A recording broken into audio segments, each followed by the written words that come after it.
Hello and welcome to another Back to Jerusalem podcast. For those of you that have not been able to hear us, forgive me. It took me a minute. I've actually already taken our very first call. It sounds like I might have hit the mute button. Let me go ahead and take this next call. Hey, is this Will? Hey, brother. Great to hear you. I think we have our Back to Jerusalem live now fixed and up and going. I don't know if you can hear me now or not, but I know that we went on for the first 10 minutes without any sound. But we did have a caller. I've already taken our first caller. So you'll have somebody contacting from Canada, a Mennonite from Canada that called in. They don't have Facebook, but they just followed us through our website and so decided to call in. So when you hear from them, they are going to be the very first people to receive the Back to Jerusalem coins.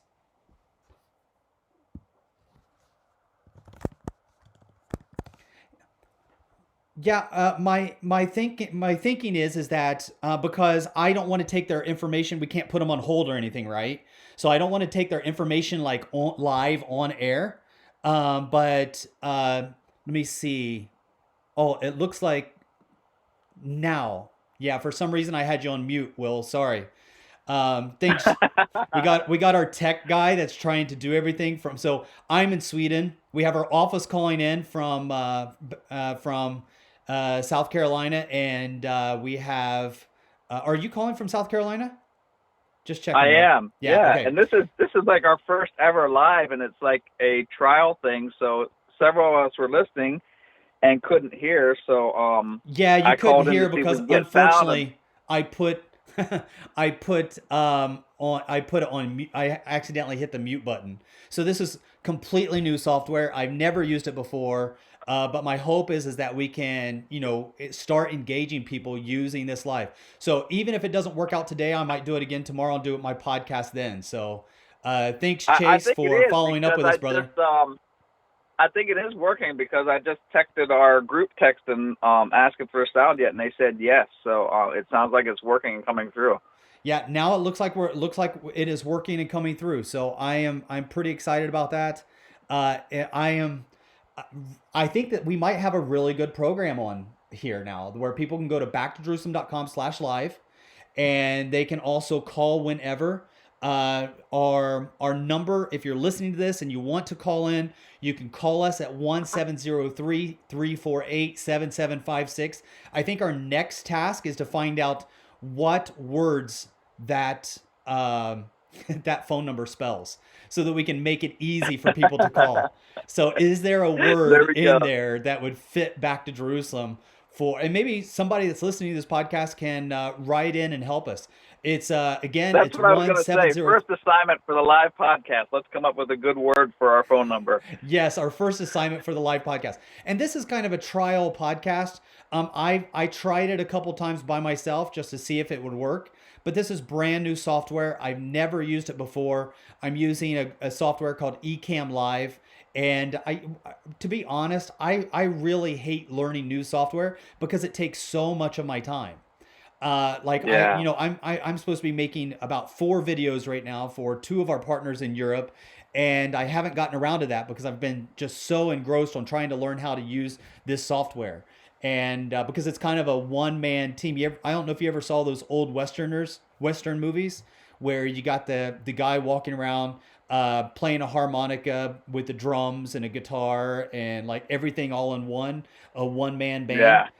That's kind of what Yeah. I feel Yep. like right now, a one man band. But I know that I'm Yeah. not because I know I've got Chase there in the background, listening, helping us, writing to me whenever things go wrong. And he's also the guy that puts like everything up on our website and gets everything going for like our YouTube channel and our podcast and all of that stuff. I'm super super grateful. We got a team of people, especially when it comes to our videos.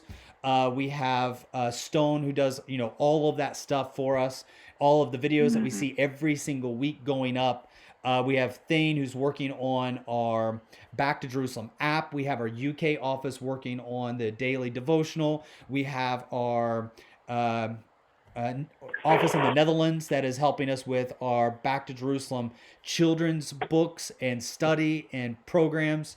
There's a lot of stuff happening right now with Back to And Jerusalem. And whenever people write in, or want books or whatever, or wanting to get access to, our live information that we have, whether it's the Chasing Revival series, whether it's a password to get in to the website to get the free materials that we currently have available, that's you, Will. People are writing to you all the Yeah. time. And I'm so thankful that, I can just kind of point them over your way. In fact, the first caller that called in that we didn't get online, we gave to him the free Back to Jerusalem coins, the ones that we're bringing in from North Korea. And I told him we would Hmm. send him a coin for being the very first caller ever for our live podcast. And unfortunately, he was not able to listen to himself, but maybe he will be able to in the future. I don't even know if we're going to post this one or not, just because the first 10 minutes of it are dead. But after that, I think that we're up and running now, and it's all good. Yeah. Yeah. No, that's actually a trial run, and that's actually why I called in too, because we were trying to listen and we were chatting among ourselves, saying we can't hear anything. So Chase said call him, so I called you. So actually, if you had your first caller already, if it's working now, then I think we're off to a great first start. Yeah, I think so too. I think we're off to a great first start. And one of the things that I wanted to talk about on this podcast was, just general information about what it's like being an American, being in China during the outbreak of the coronavirus, and then going from China to America and seeing, the differences and the way those two countries handled it, and now being in Sweden. Mm. Those are the Mm. three Yeah. countries that have been in the news the most when it comes to the handling of the coronavirus: China, It's going America, and Sweden. Yeah, it's going to be interesting to see how it plays out in the long run. But there's something in me that thinks that Sweden's going to be ahead of the curve because I think you have to have that group immunity and some stuff like that in order to like curve it completely. So, but we'll see. We'll see how it plays out in the long run. Yeah, absolutely. I mean, right now I mean, I, everybody. I really feel everybody actually is going to have to take the road of Sweden one way or the other. You're well, it's impossible to close up your country forever. yeah, well, and the last stats that I read coming out of New York City is 66% of the new cases are people who had locked themselves in and were staying home. So if that's true, then that means more than 50% of the people who are out and about mingling with other people aren't getting it, and a higher rate of people who are locking themselves in are. Yeah. Well, I mean, here, just stay on the line with me, Will, and you and I will chat about this. I think it's great that we actually kind of tackle this. And if we get another caller, I will drop you and take that other caller. But for right now, this is the main subject that I did want to talk about because, I mean, when I was in China and the coronavirus broke out, so the coronavirus broke out earlier than what has been really reported. So we know that it probably broke out around November because we have signs of it in December of people having this respiratory infection. And I've been reporting about that pretty extensively. Anybody can go back to our previous podcasts, even to the reports that we've done online. I don't want to rehash all of that because it takes a while to get deep into the timeline, but I have given a detailed timeline of what it looked like in China. But here's the thing about China: China went on complete lockdown when they finally did lockdown. So when they did lockdown after the 21st of January in Wuhan, the city of Wuhan, it became mandatory for everybody. In fact, the police went out making sure that if you were out on the street and you were not allowed, you would be arrested. If you were thought to have been exposed to the virus, there were people that were locked in their home. They were sealed shut. A lot of people don't realize that in China, even in the West, Europe, America, most doors are made out of wood. But if you live in China, most doors are made out of steel. And so you have a steel door frame and you have a steel door. And so what happened in Wuhan is that the police went around to different homes and sealed shut the doors of homes of different individuals with no plan B on how to get food, medication. If a fire broke out, they were trapped in their home. I've been in that situation before. I've been in the situation. I used to go to Beijing Yuyan Wenhua Dashui, which is a university in Beijing. And I went there during a summer semester in 2000. And I can remember being at that university. And the way that I am is I like to go out running in the morning. So the very first night I go to this university, I'm living in the dorms. I wake up maybe about 4:30, something like that, to go for a 5 a.m. run, which is the best time to go running inside of China because that's when all of the pollution kind of dies down. And so the pollution level is at its lowest in Beijing in the year 2000, 2001. It was absolutely horrendous. This is before they started the cleanup to prepare for the Beijing Olympics 2008, right?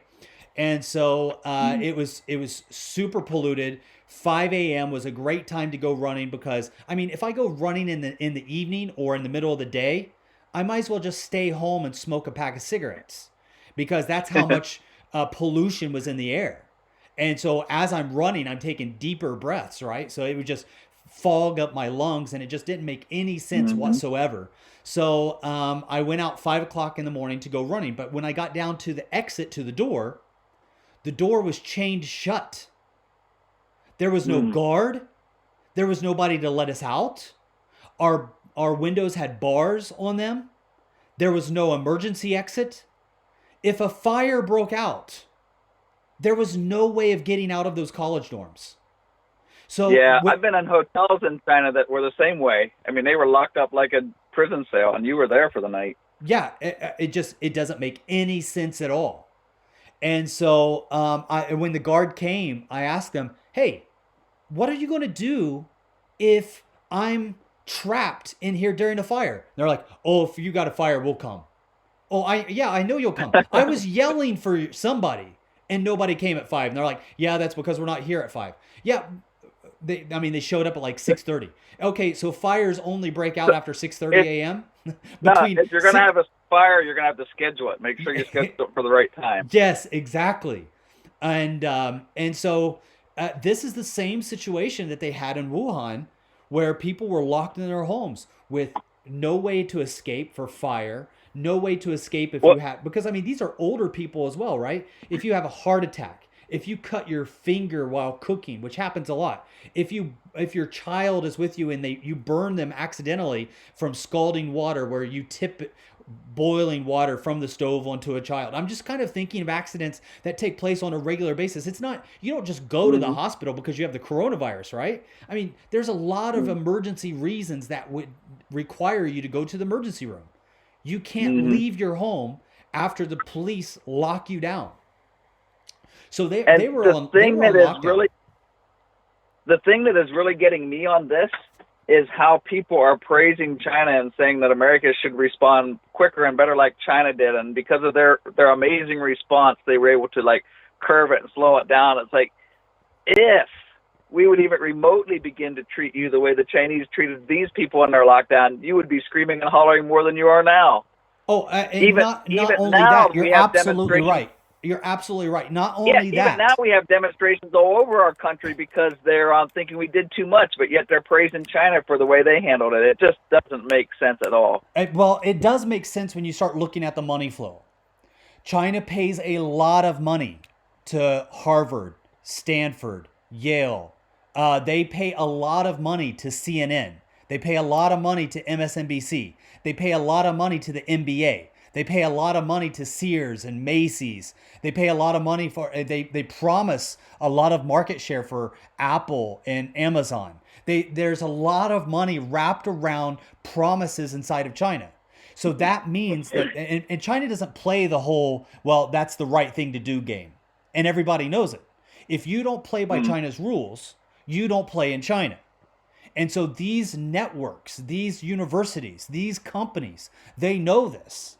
And so there's even now starting to be a lot of reports that are circulating around saying that, well, actually the coronavirus started much earlier in Europe than what we even knew about. It's kind of taking the pressure off of the fact that this broke out in Wuhan. We all watched it in real time. We watched Mm-hmm. the spread of the virus take place from like 12 people to several hundred people to several thousand people and then to the rest of the world. We saw the play out of this virus in real time. We saw that the WHO throughout all of January and almost all of February, up until almost the end of February, the WHO said, do not cancel travel between China and the rest of the world. Do not cancel trade between China and the rest of the world. This allowed at least 5 million people to leave Wuhan in the month of January. And where did they go? All around the world. And it spread all around the world. This is before the lockdown. This is before any lockdown actually took place. So the world didn't really know even what was going on. China didn't know what was going on, to be fair, as well. But because they're so paranoid and hiding everything, this is not just this, everybody's blaming this on China. It's not China, it's communism. This happens in Cuba, this happens in Russia, this happens in North Korea. This is 101 communism. And so what we see is that this lockdown, not just of people, but a lockdown of information. The WHO, the United States, Europe, they still don't have samples from the lab in Wuhan. There's still not independent access to the lab in Wuhan. And people are like, Yeah. well, it's already been proven by scientists that the virus wasn't created in the lab in Wuhan. Nobody's saying that it was, well, maybe there's a few people saying, I'm definitely not saying this. We've been saying this for a long time. There were bats that were carrying the SARS virus that were brought in from Yunnan province into Wuhan. It was the only place in the world that the coronavirus that is carried by bats was being studied. The only place in the world. And you think it's by accident that the only place in the world that you so happen to have an outbreak is the only place in the world that has a lab that studies it? Come on. I mean, this is power. This is real, true power that the Chinese are exercising over the rest of the world so that people will take on the talking points of their propaganda. And what we've seen in the US is kind of a balance of both, right? We have, I want to say, including the Chinese, I believe that the Chinese government wanted to do what was best for their people. I believe that the United States government wanted to do what was best for their people. And I believe that the government in Sweden is trying to do what's best for their people. Nobody knew what was going on. China didn't know what was going on. They were trying to get a handle of the situation. The WHO sure didn't know what was going on. They didn't want to know what was going on. They only said what China told them to say. The US didn't know what was going on. You had some people that were like Tom Cotton who were really sounding the alarm, but could only get like 13 to 17 people in the Senate to actually come to a hearing in January because people were just so exhausted because what was happening in January in the US. They were in the middle of the impeachment trials. You had everybody wall to wall, ear to ear covering of the impeachment trials. And that's neither here nor there. I'm just telling you, it was distracting people from this coronavirus, which locked down the entire world.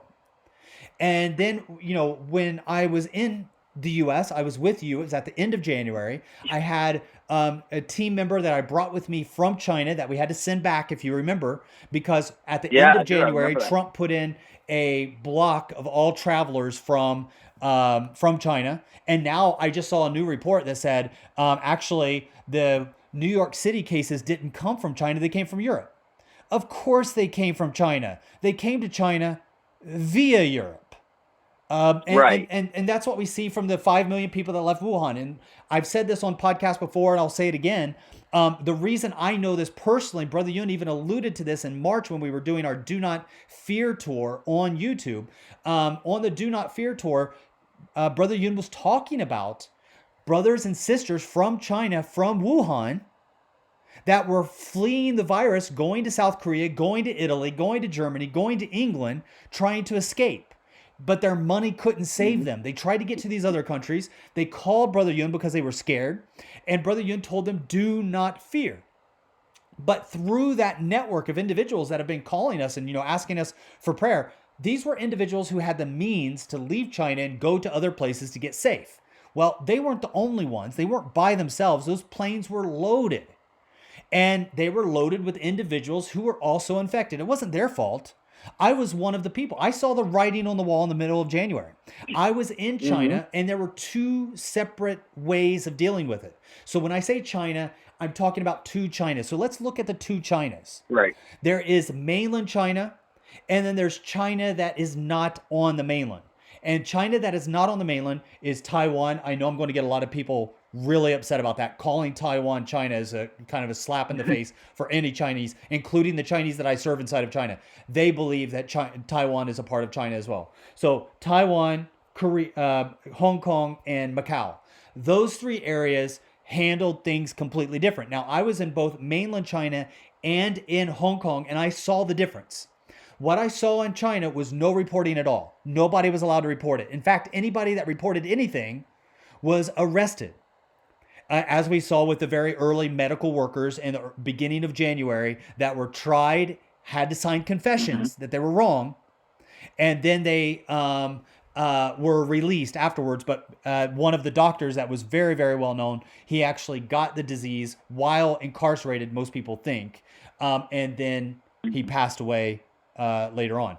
What we see in Hong Kong was something completely different. My son broke his collarbone January 1st. We went to Hong Kong for him to be looked at the hospital there in Hong Kong. We go to the hospital in Hong Kong.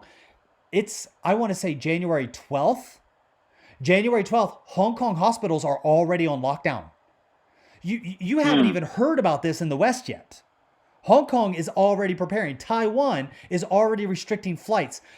Thailand is already screening people coming in from China, which I report about. That's how the world actually found out, is because in early January, Thailand stopped a woman from Wuhan that was in a travel group, stopped her because she had a fever, found out that she had the coronavirus. Once they were able to confirm it, then they shared it. I think it was on the 15th. And that immediately after, it's like the 13th, 14th, or 15th, immediately after is when the WHO finally released open information. And then wasn't until January 20th that we start seeing that China recognizes it. But before that, January 12th, I'm in Hong Kong with my son. There's no news at all in mainland China, but in Hong Kong, we're already starting to hear the very first whispers.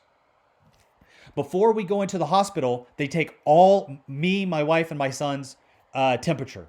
And I'm annoyed. I'm annoyed because it's slowing me down. I've got a schedule to keep. I feel like they're overreacting, right? They take my Mm-hmm. temperature. They make me wash my hands. I'm outside in a tent. I'm not even in the hospital yet. They won't let me go into the hospital. And then they make me put a mask on my face. I put the mask on upside down because I'm not used to it. They make me put it on right. I get annoyed. I huff and puff. I'm being a little belligerent. God forgive me. And then they let me into the hospital. Once my son gets his x ray and the doctor gets to look at his broken collarbone, we then leave, but they won't let us leave out the front doors. We have to leave out the back doors by the garbage and then get a taxi from there. That was, Hong Kong was on top of their game. No doubt about it. I traveled to the US together with Chinese team. I got a Chinese team member with me. We're supposed to have more, but we have some problems with visas. I won't go into that. But then I get into the US, and the US was wall to wall coverage about this presidential impeachment hearings. And so we're hearing, Right. this all the time, but I'm keeping track of what's happening in China. I'm starting to get messages from our friends in Wuhan saying that we need help and we need it now. And that's when we start doing a call for people to start sending face masks to Wuhan. And you remember that. And then Yeah. I see that the US goes on lockdown. So mid January, I already see that there's challenges. So even though I'm with you at the end of January and I'm with you guys at the beginning of February, I already made arrangements a week and a half earlier to get my son and my family out of China. So my son is, under 18. I don't know what the situation is. So I have him fly to Sweden, which is where we all have citizenship, and we have a place up in the northern part of Sweden that we live during our times when we're away from China, and it's a place where So we you're go you're to in get away. isolation even when there isn't isolation or lock in. Say what? You're in isolation even when there isn't lock in and isolation. Whenever Oh, you're in Sweden. oh yes, yeah. For me, whenever even though I'm not practicing the social distancing because of government orders, I'm practicing social distancing. I don't I don't, Yeah. go around people where I'm at. We don't have, neighbors. I'm still skiing. We had a Yeah. snow we had a snowstorm yesterday. It's supposed to snow for the next 8 out of 10 days. So I'm still skiing every day, Wow. going up into the mountains. The snow outside of our house is still about 4 or 5 feet deep. And Yeah. so it's not downhill skiing. So a lot of people, when they hear skiing, the only thing they're kind of familiar with is downhill slalom skiing. This is cross country skiing, which is kind of like hiking or running in the mountains. Just you Yeah. can't go out there. Ski. Yeah, you cannot go out there without snowshoes or skis because you will sink. You will sink and you might even get lost or die out there because it's pretty deep. So when I'm out there on skis, I'm on top of the snow itself. And so I'm out Yeah. there by myself hours at a time. I usually go about an hour or two out and then an hour and two back. Right now, my wife doesn't go anymore. This is really good exercise for her knee, but now it's more icy. So there's a lot of ice. So because she doesn't Mhm. want to mess up her knee even more, she doesn't go out there. So let me just now talk about the US situation because I saw both, and my son is in university in the United States. So he has been basically on lockdown at his university. He's going to a senior military college. And at the senior military college, basically because he's considered to be a foreign student, he was allowed to stay on campus. But all restaurants were closed, all church services were closed. All is he just went and had his winter tires changed on his car so that he could drive to Indiana to be with my family. He just finished his semester. He had to wait outside in the cold at Midas while they changed his tires, which took 3 hours. So he was standing Mhm. outside, nowhere to go, no vehicle to drive in, and no, I mean, there was no shopping mall. There's nowhere to go for him. He just had to sit outside on complete lockdown. Yeah. I just saw an article today that had a lady from Texas. You can look this up. She's in Dallas area. She runs a hair salon. Uh, After being 2 months of her business shutting down, she wasn't able to feed her family. So she illegally opened up her hair salon, and a local judge, gave her a cease and desist order, which she ripped it up. And then she was arrested, brought in, and she was sentenced to 7 days in jail. I think it was yesterday or the day before yesterday. Sentence. And now think about Mm. this. She did it illegally to feed her family, which is the same argument that they make for illegal aliens, which made me think if she wasn't an American, Right. would people say that, well, they come across here to make money for their families. And she was separated from her family. She was ripped Yeah. apart from her children and put in jail for 7 days because she ran a salon. A salon, by the way, which is also illegal in Chicago. But the mayor of Chicago said, "Oh, I need to get my hair done because I'm a TV personality. I'm on TV." Oh, okay, so you're special. So what I basically am saying is that in the U.S. we're seeing a lot of different contradicting information, and the reason why is it's Right. so politicized. The lockdown in America is so politicized. There are people that want to do the right thing, and there are people that are scared that if they don't do what the public wants them to do, they will be, uh, uh, raked over the coals. And Yeah, and so, you're starting to see some states that are actually stepping up and just doing, like Georgia, for example. I think a week ago, almost completely opened everything up. They opened their restaurants, they opened theaters, and things like that. And people just went crazy and said you can't do that, but they did it anyways. And so you're starting to see states and even law enforcement within some states saying, "Yeah, no, we're not going to enforce that." So if people open their businesses, we're not going to enforce it. Where on the other side, you have other states that are just going absolutely crazy and are arresting people and are breaking up people that are having meetings in their cars at churches and just going crazy. So you're right; it's very political, but it's coming from both sides, and it's so messed up. yeah, and what you've also seen is a double standard, a huge, huge double standard. Absolutely, So you've seen absolutely. lawmakers who said that you can't, like, so for instance, Justin Trudeau is he's the one that I can think of right away. Justin Trudeau basically came out with an Easter message about you should stay on quarantine. What would Jesus do? And then right after Mm. giving his speech about what would Jesus do, he would stay locked into his home. He then takes a drive and goes up and visits his family for Easter weekend, in their cabin. We see Yeah. that the Mayor de Blasio of New York City told everybody stay in, absolutely no traveling whatsoever. He and his wife decide that they want to go to another park across town to go for a walk outside, and so they do, and they get caught. Mm. So the problem isn't just the laws that are coming out; it's the people that are implementing these laws, and Yeah. they are openly shaming everybody that doesn't follow these laws. And of course, we're talking about America here, okay? So there's going to be people on both sides that are listening to this podcast that are saying, "Oh, that ain't true. This ain't true." I'm trying to be as fair as possible, and I'm just trying to say what I see with my son being there, with me being there, with me being an American citizen.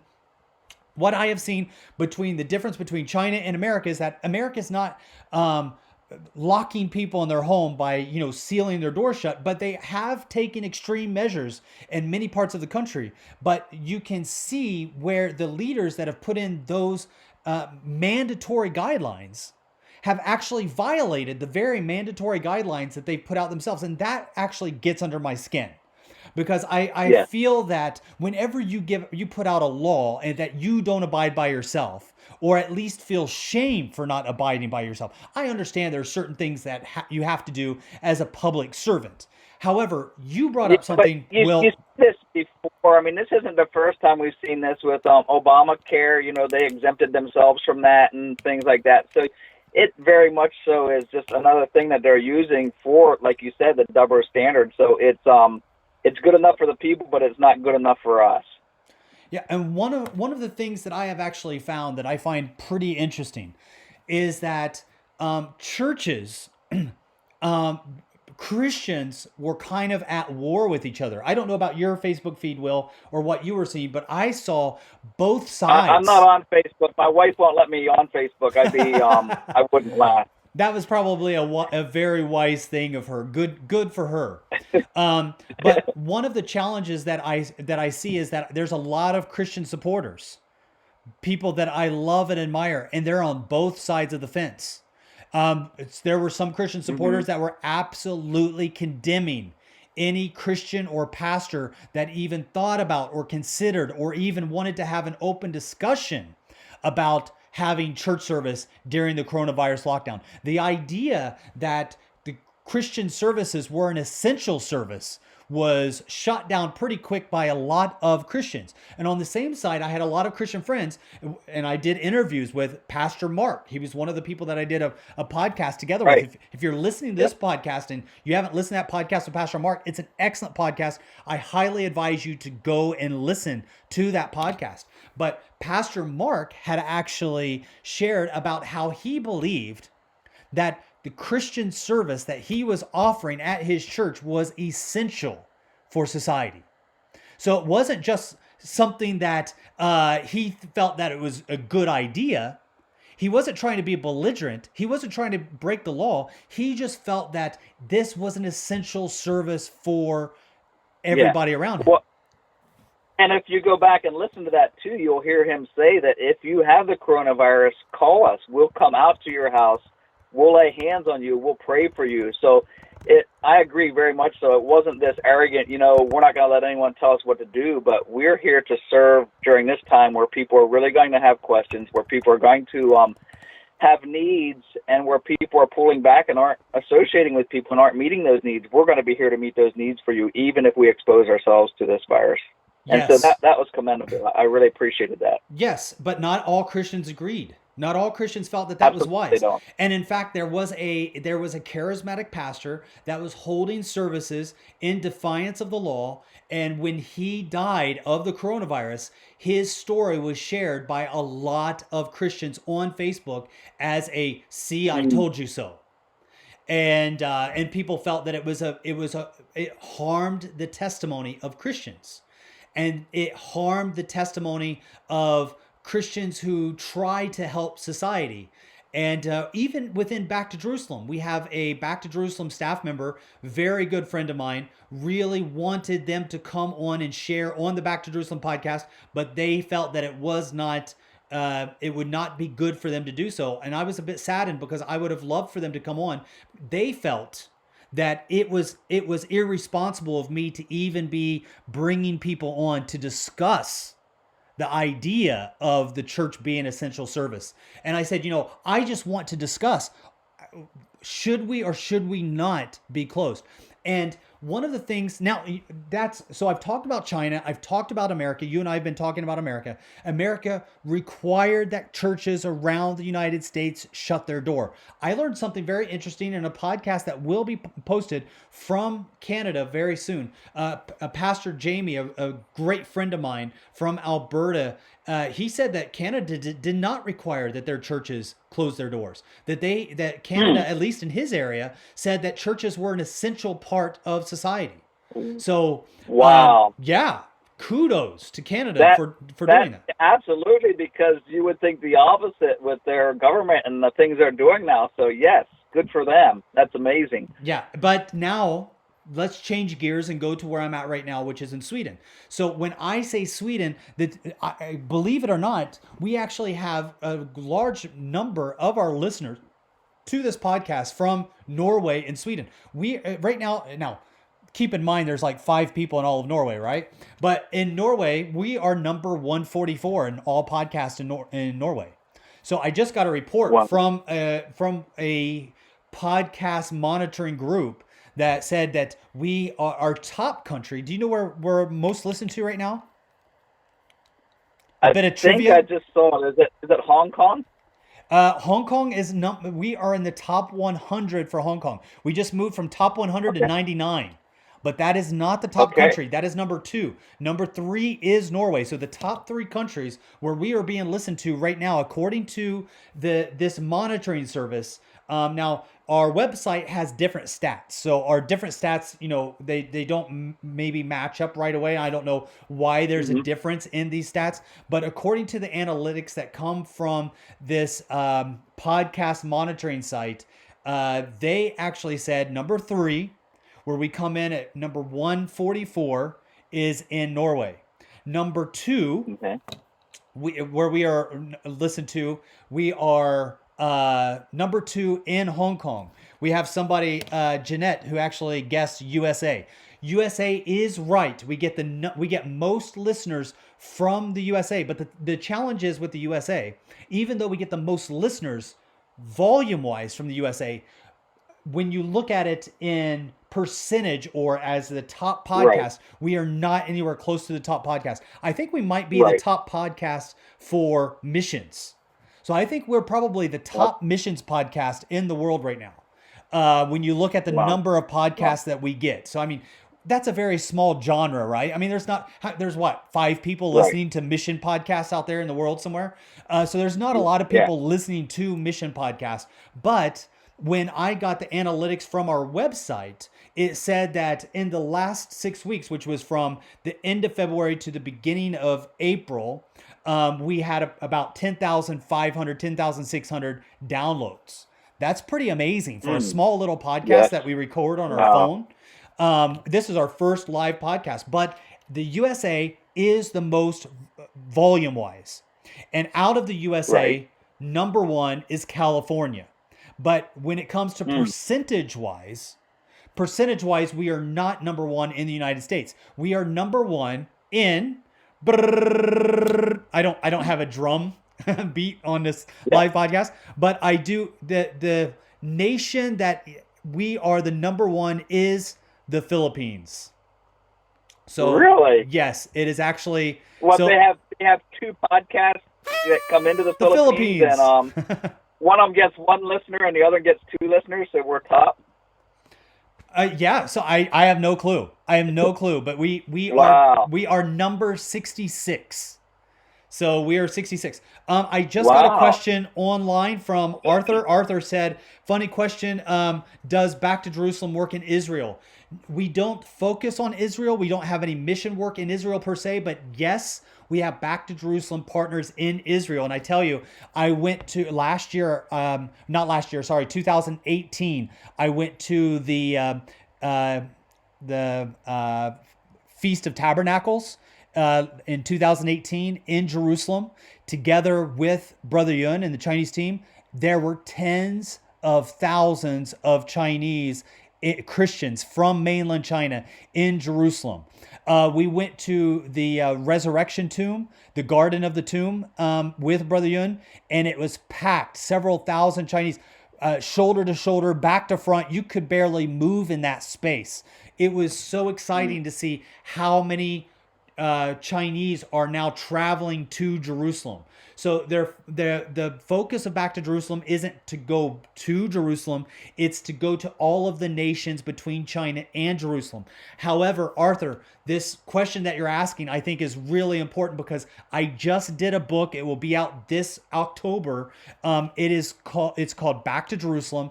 It is a book that is about the whole background and history inside of China about the Back to Jerusalem vision. But what it does is it shows that in Bible history, we see that everything goes back to Jerusalem. We see that the whole circle of the gospel starts moving westward. It leaves out of Jerusalem and it goes in all directions, but the primary focus of the book of Acts is to follow it as it goes westward, specifically westward. So as we see that Jesus was facing the eastern gate when he gives the Great Commission on the Mount of Olives, we see that the disciples, their very first steps from the Mount of Olives is to go from the Mount of Olives down to Jerusalem. That's a westward movement. They go through the eastern gate. That's a westward movement. The eastern gate faces to the east. So to approach the east gate, you have to come from the west. And then from there, they go towards Joppa. And we follow Peter as he goes all the way to Joppa, which is the most western part that you can go in Israel. That's where you get to the ocean, you get to the water. This is also the very location where Jonah was. Remember when Jonah tried to flee from the word of God? What happened there? God called Jonah to go and preach to the lost people, the people that were not Jews, to go to the Ninevites, to go to Nineveh, to the Assyrian Empire, and to preach to the Assyrians. But he didn't want to go. But when he did, he goes out west. And then God eventually takes him to Iraq, to Nineveh. From there, we see Peter switch over to Paul on the focus for Acts. And in Acts chapter 16, Paul makes it all the way to the western banks of Turkey.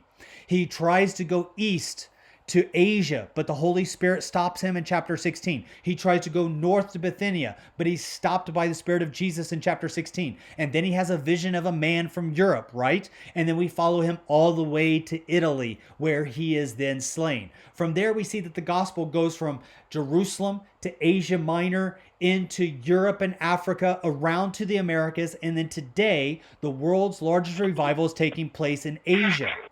And now the area between Asia and Jerusalem, this is the area that we cover in this new book, Back to Jerusalem. And one thing that I found, and I write about extensively in this book, is that whenever man approaches God, he always approaches from east to west. When Adam and Eve were kicked out of the Garden of Eden, the eastern access to the garden was the part that was blocked. They were cast out east. When Cain kills his brother, he's cast even further east. And to approach God, you have to go from east to west. The tabernacle, unlike all of the other, like the Buddhist tabernacle or the pagan temples that were, north and south, the Jewish temple was east and west. Enter from the east. The holiest of holies was to the west. That's why you see the western wall is the part where the Jews pray at today. That's where the holiest of holies is. You approach in the temple going from east to west. The red heifer.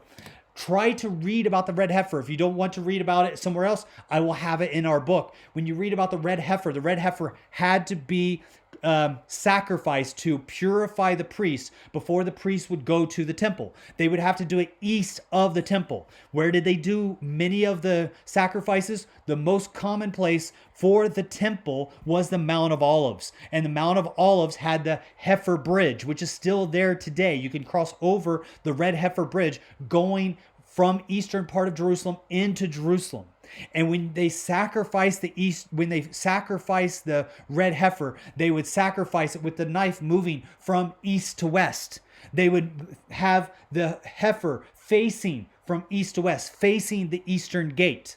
So you see that in all things in the Bible, you have a movement of approaching God, going from east to west. The way that the sun rises in the morning from east to west. We see all of these things in nature as in ceremony. In the book of Leviticus, in the book of Deuteronomy, we see over and over and over the book of Revelation, the book of Isaiah, the book of Ezekiel, about the return of Christ, all taking place. When we see Jesus coming back into Jerusalem as on the ass, when he's coming into the city, and they have the olive tree leaves that they're laying in front of him as he's making a glorious entrance into the city of Jerusalem. He is moving from east to west. He's making that westward movement. And so when you ask, are there Chinese focused on Jerusalem for the Back to Jerusalem vision? Yes, there are. That's kind of my long way of answering your question, but yes, there are. And one of the things that just to get back to what I was talking about for Sweden, one of the things that I've been seeing in Sweden, which I've been really, really impressed by, is that as I'm talking to my friends with the Back to Jerusalem vision. One of the things that I've noticed is that Sweden has taken a different approach than the rest of the world, and that they have mainly been about having people take individual responsibility over themselves. That there are restrictions in place and there are guidelines in place. My son, my youngest son, is right now, he's in Stockholm. I will go and join him in a couple of weeks. I've been mainly in the north, but I've also been in Stockholm as well in the last couple of months. And so I've seen, the difference between where I'm at. Where I'm at now in the north is pretty much like it usually is. All the stores are open. All the shops are open. All the restaurants are open. All the churches are open. All the grocery stores are open. I mean, I'm going to church every Sunday. Not only am I going to church, I'm also participating in communion. So we're having communion at church. And so these aren't radical churches. I mean, the church that I'm attending here in the north is a state Lutheran church. So it's really interesting to see how the different approaches are being taken around the world. But one of the differences, and this is a big difference, in Sweden, there has been the Minister of Health that is not just a medical doctor, unlike the head of the WHO, who is not a medical doctor, but is a member of the Communist Party. Unlike the WHO, the Minister of Health here in Sweden is a medical doctor, but not just a medical doctor, but his specialty is in virology. So his specialty is studying outbreaks, and it's been his specialty for decades. So most politicians have taken a back seat and allowed Tigna, which is the health minister, to drive from the front seat. And there are people that disagree with him and people that agree with him, but for the most part, all 8 parties, because unlike a dual party system like we have in the United States, unlike a single party system like the Communist Party in China, there are 8 main parties. There's more than that, but there are 8 main parties here, and they all generally support the prime minister as well as the health minister on this effort. And I've just been completely blown away by that. Really impressed, very surprised. Yeah. Wow. So this will be very interesting to see how it plays out, because I think in the end, we will, and we've seen so much flip-flopping. So nobody really has had a strong feel. And if you feel confused, it's because everybody has been confused. Everybody's been learning about this at the same time. You should have a mask. Masks are no good. Masks are essential. Masks that can actually help spread the disease. Masks can help keep from the disease from spreading. You should wear gloves. You shouldn't wear gloves. Gloves can help you. Gloves can hurt you. You should be social distancing. You should get herd immunity. We should be all locked up in our house. We Yep. should be taking measures, but still going out and living our lives. So there's been two sides to this. Even within the church, we should shut down our church. We should absolutely not shut down our church. This is a bad testimony if we shut down our church. It's a bad testimony if we don't shut down our church. So it's been on Yep. both sides. And I have just really loved kind of the lack of the kind of hyper media. Now, Sweden has been attacked a lot in the media. We've been attacked by Trump. We've been attacked by CNN. We've been attacked by Fox News. We've been attacked by the WHO. We've been attacked by China. And we've been attacked by the UK news. So BBC. We've seen the Mail Online. We've seen Express. We've seen all of these different news outlets. Germany has come out really strong against Sweden, in Sweden's approach. But the WHO has now come around full circle and basically said, well, before they condemned absolutely what Sweden was doing. Now they're embracing it more and more, saying it's a model. I really have to applaud the bravery of the Swedish people, because even if it was a failed experiment, and I know that lives have been lost, I've been directly affected by this. My wife's uncle's father just died, and I have one family member on my wife's side of the family that I'm really close to, that I really love. I really enjoy spending time with them. And that's her uncle. She has one uncle and aunt that she kind of grew up with. She was a missionary in Taiwan with her parents. When they would come back to Sweden during holidays or school years or summers or whatever, my wife would live with them. She came and worked at Capgemini as an accountant in Stockholm for a few years. And when she was working as an accountant for Capgemini, which is like it's now owned by one of the big three accounting firms in the United States right now. But Capgemini, when she was working at Capgemini, she lived with her aunt and uncle. And so there was just this really tight bond with not just her aunt and uncle, but also her aunt and uncle's parents. So it's her father's sister's husband. So it's her uncle, but it's uncle by marriage. And so Right. his parents, they worked for Wycliffe. They were translators for Wycliffe, and so we had a lot in common with them. Really loved our time Wow. together with them. What country? What language? That I think that they did several countries in Africa. So Okay. it wasn't just one. He was actually a pilot with SAS for a while, and Oh wow. I think he flew for some missions as well. But it was his wife that did, and she was a nurse, and she actually was one of the main translators. And I don't think she actually did the translation Yeah. as much as the support. There's a lot of support staff that goes in Yeah. to the translation for different languages. Yeah. So I've got a lot of respect for Wycliffe and what they've done and are doing. Amazing ministry. yeah, it really is an amazing ministry. But his father, my wife's uncle's father, just passed away from the coronavirus. So he was healthy. Wow. He is in his 80s, or was in his 80s. Um, and he was healthy, wasn't sick, Mm. got the coronavirus, as many elderly Mm. people here in Sweden have, and unfortunately, he passed away. It's a very, very sad thing. My wife's Mm. uncle and her father were very, very close, so we have seen firsthand the pain Yes. and loss of having someone die from the coronavirus. So I Yeah. say Well, what I'm I'm really about to sorry to say. hear that. Yeah, I'm saying what I'm about to say with with a bit of sadness for those lives that have been lost, which is whether Right. Sweden is pointed out as being a success or not, it was a success. Because even if it fails, even if what Sweden did failed, which I don't believe it did, but even if it did, it would show the rest of the world what not to do.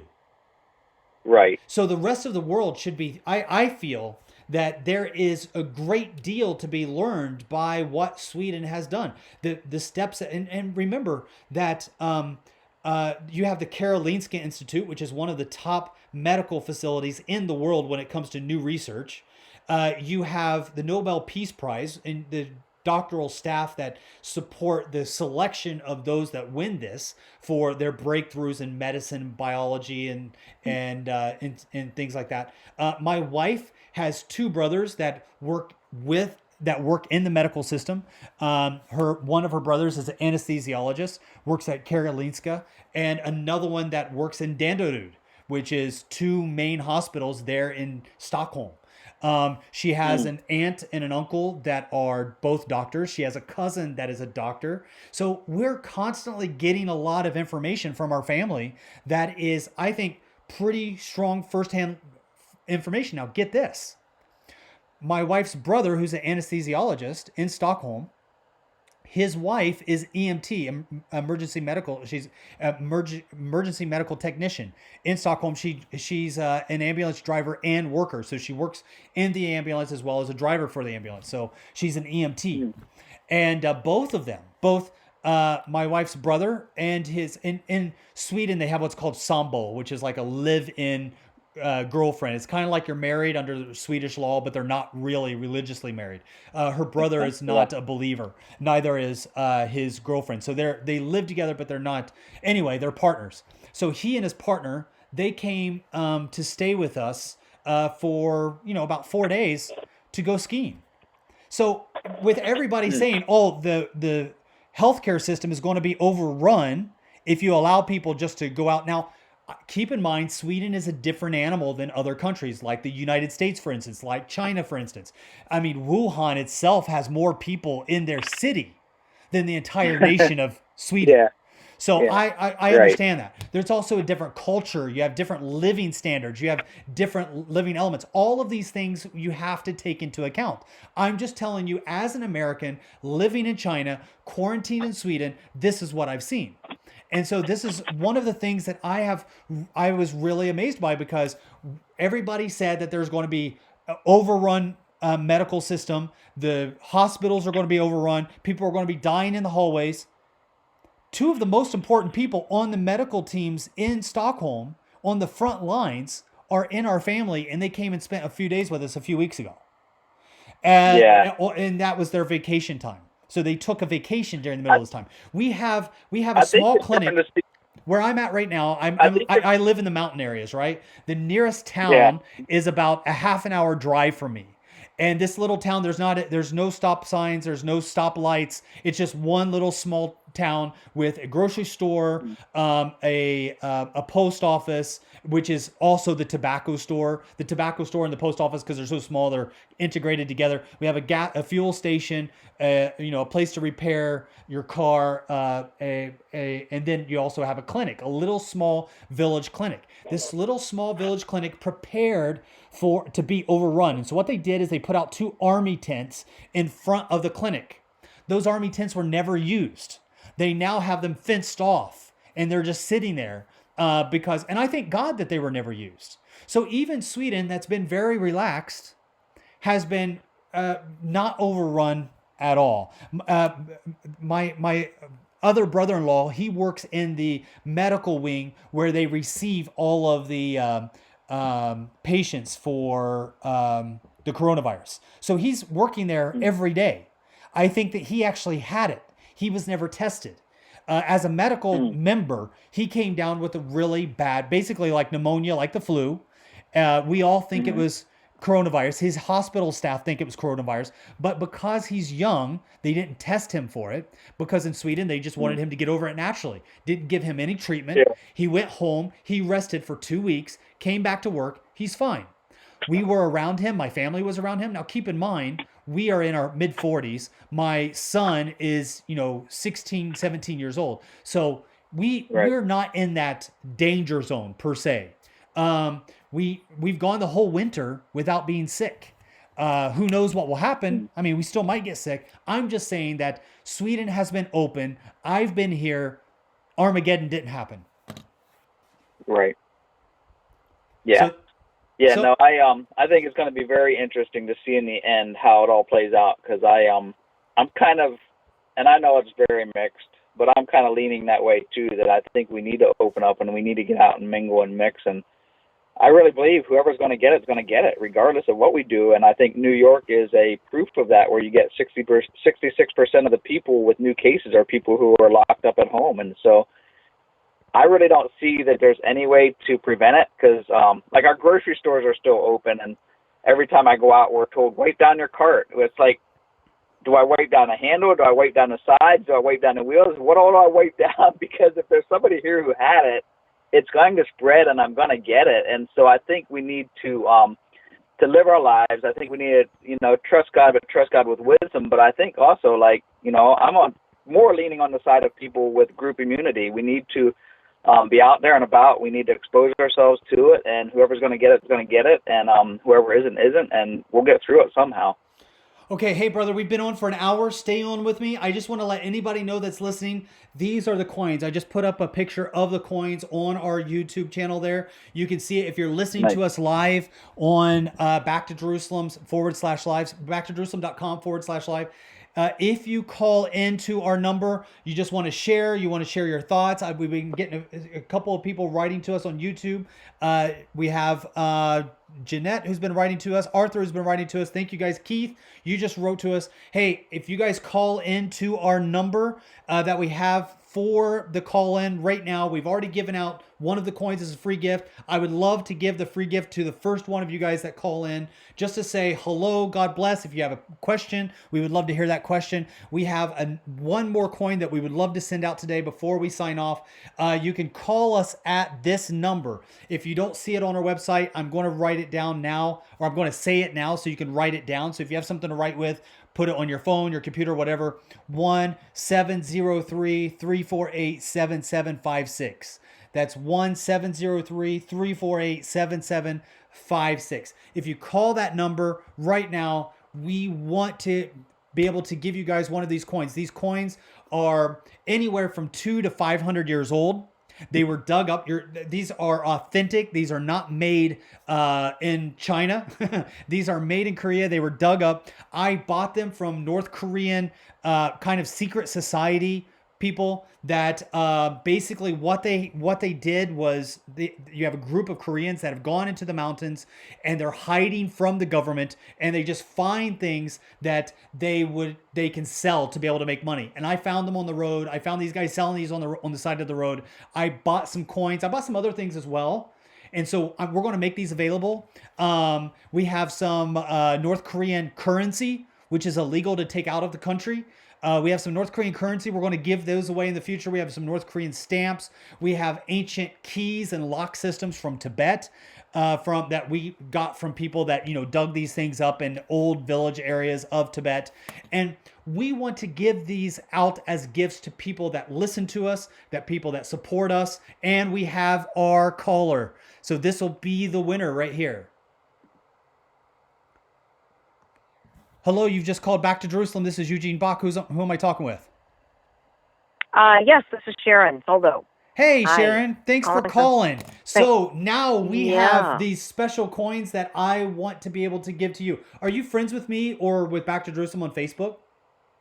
Yes, I am. Okay, great. Sure am. If you can send a message to Facebook with your address, we're going to send you the one of these coins. And I think that you're going to love it. My hope is that when you get it, it'll just be a reminder for you to pray for the persecuted church inside of North Korea, because that's an area that we've been praying for so long. It's an area that we've been working in. It's one of the toughest areas that we work in, and this is one of the places that I really feel that God is not done, that He still has a plan for North Korea. So do you have any question or comment or anything that you would like to share?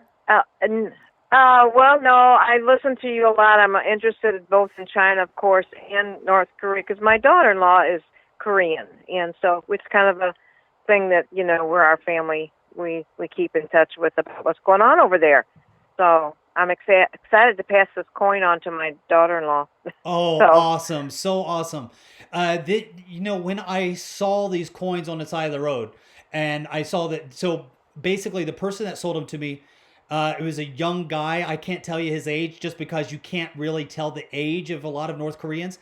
They're so malnourished that many of them are about a foot shorter than their South Korean counterparts. They also look really young, so the whole time during puberty gets delayed. They may be in their early 20s but look like they're 12. So it looked like a young boy, but I couldn't really tell. And he couldn't speak Chinese. I don't speak Korean. But I was in the area on the border between North Korea and China on the Chinese side, and this North Korean refugee had these things available on the side of the road. So I stopped, and his shoes were tattered. He looked like he hadn't had a shower or a bath or bathed in a couple of months. His Yeah. hair was just really Wow. ratty, and I bought these from him, and then I prayed over him. I was together with a Back to Jerusalem missionary who could speak the language, and they had just come out of North Korea. And so we were talking about the projects in North Korea, and we started to share with him. And so we ministered to him. And so he sold these coins to me. And I felt at first that, oh, I'm going to take these back to our office in China, and I will use them kind of as a decorative thing, in my office. And then I ended up Yeah. sending them to our office in the US. But one of the things that we have thought is that that's not us. We're not office people. We don't have a headquarters. We haven't built a building. We don't pay rent, for any major structure to have a headquarters, because that's not in our DNA. We follow the Underground House Church, and we operate in the same way that they do, which means that we don't really own anything. We just are temporary overseers of certain things. And when God gives us something, we try to pass it on as quickly as possible, including these. So these items we want to share with people that are praying for us, people that are supporting us, and people that, have been listening to our podcast and call in like you. Yes, absolutely. Well, we they listen to your podcast too, and we talk about a lot of the things that you bring up because we've got interest in that part of the world. And I think your podcast and the information that you pass on is sort of like direct from the inside, where it's not the news. It's kind of better than the news. So I'm excited about that. Do you know any more about, as far as the North Korean leader, kind of what's going on with him? Have you talked about that? Yes. So I just got the same thing from our friend Arthur, who is in Israel at the Oh, moment. So okay. he just typed the exact same question. So this, I think, is on everybody's mind. I got a good friend Eric from Norway. He wrote to me just about 2 hours ago and said, "Hey, what's the latest update on North Korea?" So Yeah. this is what's happening right now in North Korea, as far as I can tell. So we have several team members that I can't give out details about in North Korea on the ground, and I am in Yeah. regular contact with them. This has been the first year that we've ever been able to do that, so I've been super excited that I can send information and get information back from them from the field. Um, Yeah. I can tell you that their operations are on the verge of being shut down. So they need your prayers right now inside North Korea. Our Wow. teams that are on the ground can give me information that doesn't so there's nothing that nobody can really say to tell you about the leadership, right? The only way that we Huh. can tell anything about the leadership is by taking clues from different parts of the world. When we get information from Daily NK, which is run by a group of refugees that have escaped out of North Korea, they know how things work. They still have contacts inside. They have a general idea of how things operate. Daily NK is a great source of information if you're looking for what's happening inside of North Korea. They're a group that I trust. Another place is 38 North. .org. Oh, 38north.org is a great okay. website. That's mainly military, so they do military analysis on a regular basis. It doesn't have all the whistles and bells, but so it can seem to be a little bit boring, but it's wrapped full of a lot of satellite imagery. So they share a lot of their Okay. satellite imagery, and then they decipher what they are seeing through that satellite imagery for people to hear and see and listen to. And then they try to tell you, what does this mean? What does this image mean? So when people were reporting around the world about the train of the North Korean leader, Kim Jong-un, that information came directly from 38 North. Also, there are about 4 or 5 official websites run by North Korea that I visit every day. So every morning when I wake up, I have a list of websites that I immediately go through. So I wake up, I grab my Back to Jerusalem tea, still sitting in my pajamas, and I just go through all these websites. And I usually Yeah. spend the first um, 2 or 3 hours of my day just doing research every single morning. And it's not because I have to, it's because I'm addicted to information. So I love information. I Right. love trying to take it apart because it's important for us at Back to Jerusalem. Unlike most Right. ministries that might work in one country, we work in so many countries that it is important, it is essential that when we pray with purpose, not just general prayer. We see that when Jesus prayed with purpose. He prayed with it for his disciples. He prayed for Jerusalem. He prayed by name. He prayed by location. He prayed for the time. So for us to pray, we don't want to just say, please pray for the people in North Korea. Yeah, we want you to do that, but we also want to give you enough information where you can pray with purpose and pray with Right. power. And so we want you to be an informed prayer warrior. And we also have to be aware of what we're up against. We don't want to go in naive. We don't want to go in, the enemy is studying every day. And this is one of the things that we try to share with people. The enemy is studying every day how to take down the kingdom of God. The kingdom Mhm. of God will succeed. We got guarantee of it in the Bible. However, we have the privilege to participate in this battle. And it's not for us just to sit back and watch it happen. We are active participants, and we are going to have to work hard. We're going to have to go through times of suffering. We're going to have to go through times where we have to give up and sacrifice anytime you want to build a muscle, right? You have to arrange your time at the gym. You have to go out there and hit the pavement early in the morning. You have to forego those foods that you like. You have to forego the amounts of foods that you like, right? You have to go through sacrifice in order to get trim, fit, and ready for war. The same thing in the spiritual world. We have to be ready. We have to be working on our craft every day. That means informing ourselves. If you're a preacher, work on your messages every day. Don't get lazy. You can tell when you got a lazy pastor, when their message is the Right. same every single week and they study maybe, like an hour before they're actually supposed to deliver.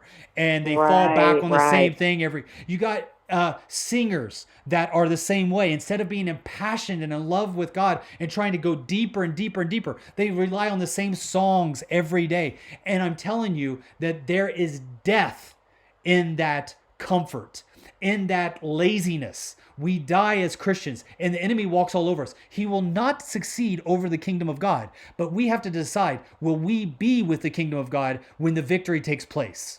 And in order for Right. that to take Right. place, we have to participate in the battle. We see that David had to train and David had to sacrifice and David had to go into battle in order to win the battles that God gave him. We see that Jesus himself, we're no better than Jesus. Jesus himself had to sacrifice and go into battle.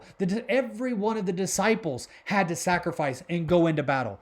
Whenever people ask me, how can I possibly know the vision that God has for me? I always tell them, look for the door of opportunity. And you'll know the door of opportunity when you see it guarded by the biggest giant. When you see Right. the biggest giant in front of you, that's probably your door because you can't Yes. do it by yourself. You're going to have to get Right. on your knees. You're going to have to be before the throne. You're going to have to be empowered by the Holy Spirit. And you're going to have to go to battle. And you're going to have to rely on that faith. Faith is the antidote to fear. That's what I've been sharing with people during this time of the coronavirus. Faith is the antidote to fear, and we have to work on our craft every day. So I share about this information on North Korea so that prayer partners like you can stand in the gap together with us and pray over the nation of North Korea. One of the reasons why I don't like going on video camera, I mean, I do when I have to, but right now, this podcast that we're doing, we have the screenshot that's up with the Back to Jerusalem Live. The reason that we do that right now, and I'm so excited, is because I don't want people see me spitting when I'm talking. And I'm getting really excited right now. Spit is going everywhere. So I really want to thank you for your phone call. Thank you for But can yeah, I just ask real quickly about Barbara? Is it Barbara White? I believe it's in. Iraq. She's in close to Turkey. Yes. Yep. Any recent updates from her? Yes. I'm glad. How did you hear about her? Well, I saw it on your website, listening to your podcast concerning her. Okay. She is an amazing warrior of God. And I Yes. tell you, I love connecting with her because something interesting happens. And you probably notice this in your own life. For me, there are people that I meet with in ministry that I just connect with. You know, I just have an instant Right. heart connection to, and I can't explain it. I can't tell you why. It's just a hunch, and I operate a lot. And when you do operations in Iran, Somalia, North Korea, China, Tibet, one of the things that you learn to rely upon is a hunch. And Right. I stopped calling it a hunch. Like I call it a hunch on air because I want people to understand what I'm talking about. But I've learned to Mhm. understand this is the Holy Spirit moving inside of me. This is the Holy Spirit Mhm. connecting my spirit with something that is similar on the inside of something else, somebody else.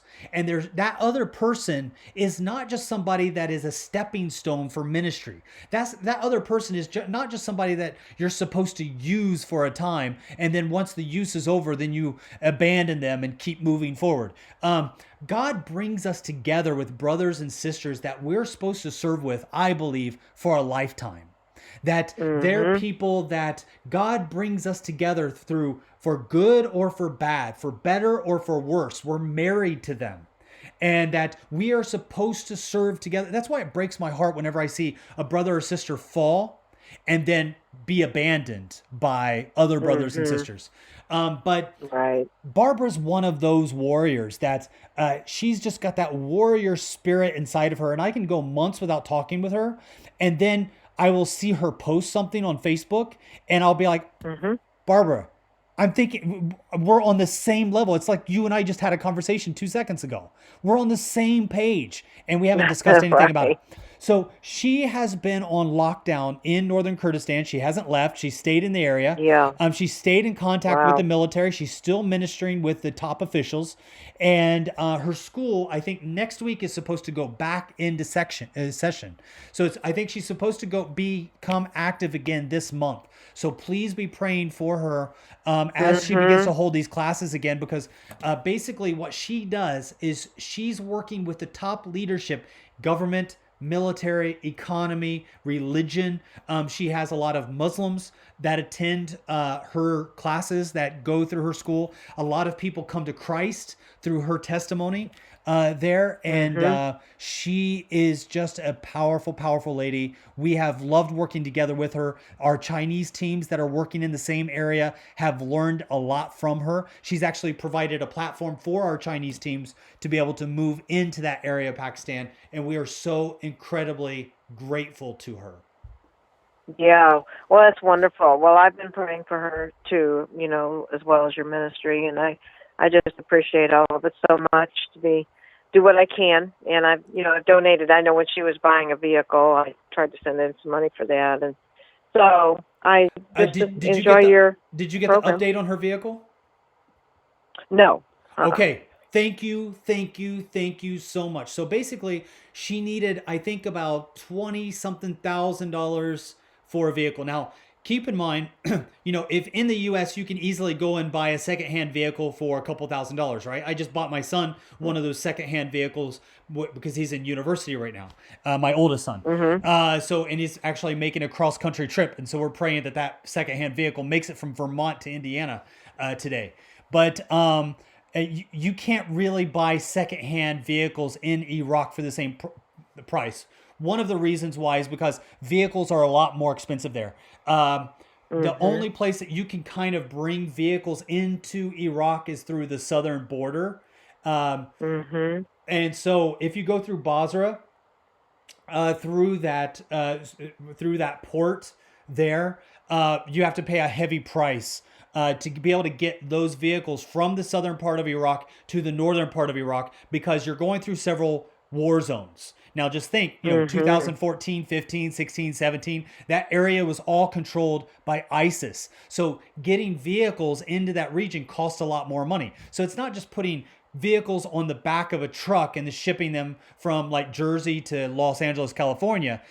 You gotta put these vehicles in a shipping route that are going across war zones that have to be timed.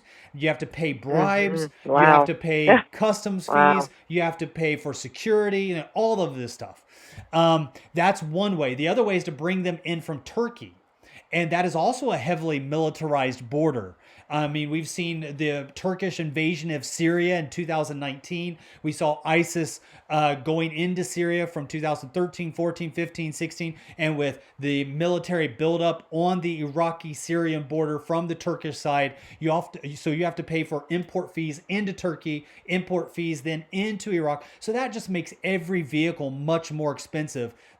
So it sounds like, wow, $22,000 dollars there, Barbara. What are you driving? That is for her to have a reliable secondhand vehicle to be able to drive. She actually bought one for much cheaper than that, secondhand. Praise God. She got a club cab kind of truck, almost like an SUV. And I was driving in it in January. So in January, I flew to Iraq. I was together with her. That was my first time driving in the vehicle that you helped pay for. So I want to thank That's you wonderful. so much, because she was able to go around and meet with her students, as well as look at new areas that her and I have been talking about working in. One of those areas is Mosul. And so she was not able to even go and check out those areas without having her own vehicle. So she has her own vehicle now. She has one of her students, which is also kind of a securities guy that kind of takes her from place to place, just to kind of look after her and take care of her in the danger zones. So now he has a vehicle that he can drive, and then she's able to drive together with him. Yeah, So wonderful. that's just been a massive, massive blessing. I want to thank you for that donation, and thank you for asking about it as Oh, well. absolutely. Thank you. Well, thank you so much. I enjoy listening to you. Yeah, thank you. Thanks for downloading the Back to Jerusalem podcast. Really appreciate it. Have a good Yes. rest of your day. All right. Thank you very much. Okay. You too. Bye-bye. This is one of the reasons I love to do the call-in show live, because even though my topic for today was specifically for, the differences between China and the U.S. and Sweden as they handled this coronavirus, I also am able to give updates. Now, here is an update that I know that I've been going now for an hour and a half. This is going to be the problem with the live show, by the way. With a live show, I might never shut up. But with this live show, since we're already going an hour and a half, I want to tell you some information that you're not going to hear in any other news. The only other place that I've heard about this from is from the Falun Gong. So the documents leaked to the Falun Gong. The Falun Gong is a cult group that operates inside of China. They got their hands on a leaked document that hasn't yet, or at least it had before I started this podcast, I hadn't yet seen it in the news, except from the news that is sharing information from Falun Gong. And that is that Beijing, there was papers that were just leaked that Beijing is now requiring their hospitals to set up funeral homes. This is huge breaking news right now taking place. I don't think you're going to hear about this anywhere else. Not yet anyway. You might hear about it in the very near future. This is a big deal. This is a huge deal. Beijing requiring that hospitals build funeral homes is a big deal, and let me tell you why.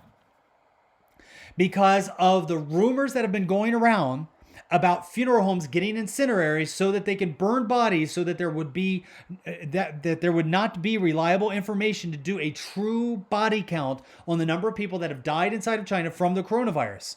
So because of the fact that bodies had to be transported from the hospital to the funeral home, and from the funeral home then had to go through incineraries, they want to cut out the middleman and have the funeral home built onto the hospital. That way that there's no transportation that can be seen by satellite. This will keep numbers down in the future from any sort of pandemic that breaks out, or any sort of information that comes out that is outside of the government's control.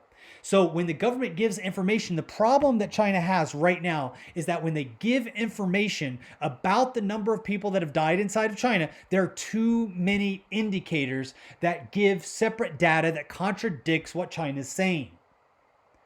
And because of this, nobody's really believing the numbers that China has been given about the number of dead inside of China. And because, right now, the UK, as you said, you know what, forget it.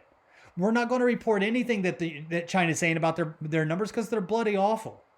They're not even close to being anywhere in the same ballpark as true. One of the reasons why we shared about this last month is that there was uh, a report that came out. Chinese government didn't even, I don't even think they really thought about the connection. They just reported that there were several million people that dropped their phone service coverage in the month of December, January to February. And that was reported in March. And we reported about that in March. And that number of people that dropped off from having phone service was an indicator that some of those people that lost their phone coverage was from death. There were 800,000 people that lost that dropped their phone coverage that were from landlines. So the argument is, yeah, but there's a lot of people that have, like 10 phones. Yes, there are. And they had canceled their second, third, fourth phone after they lost their job. That is true. But that doesn't account for 21 million people. That doesn't account for the millions of people that actually dropped their service during those months. And that's all of the different carriers inside of China.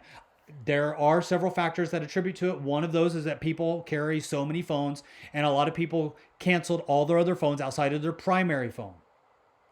The other reason why is because some people, like our Chinese friends, our pastor friends, who don't want to be followed by the government anymore, have canceled their phones altogether, have gotten rid of their mobile phones. They no longer use a mobile phone. They exist. It is possible to exist in 2020 without a mobile phone, and they are doing it. It's going to get harder and harder, and it's next to impossible, but they're doing it. And they're not alone. There are other people that are with them, and they're a part of those numbers that drop their coverage. But many of those numbers came from the people that died. How many? We don't know. That's just one indicator. Another indicator was the number of incineraries that were sent to funeral homes inside of Wuhan during the time of the coronavirus lockdown. So now we have another number. Then we have independent reporters that went in and reported about the thousands of bodies that they saw in the hallways and outside of the hospitals that were dying outside of the hospitals trying to get into the hospitals. Those independent reporters were arrested, shut up, and disappeared. So be very careful when you hear Western reporters around the world praise China for their efforts, because a part of those efforts were locking people up in their home. Many people not having access to food or medical care, couldn't escape from a fire. They were not able to get out for any reason, completely locked down.